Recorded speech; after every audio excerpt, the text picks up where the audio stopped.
Hey friends, if you encounter white thumbnails on image files in Windows 11, then please watch this video. I will guide you through the resolution.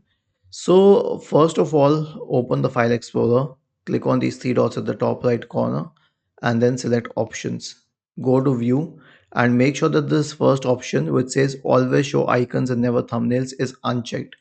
Then search for the word performance in the Windows search bar and click on adjust the appearance and performance of Windows and select this option here which says let Windows choose what is best for my computer or let us adjust for best appearance, any of the first two options.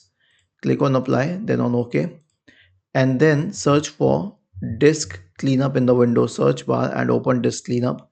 Select the system drive and click on OK, and then scroll down and make sure the thumbnails is checked because this is for the thumbnail cache.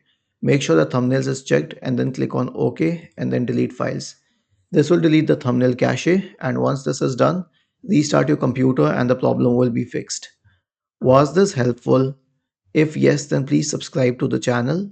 If not, then let us know in the comment section of the video on how we could help you further.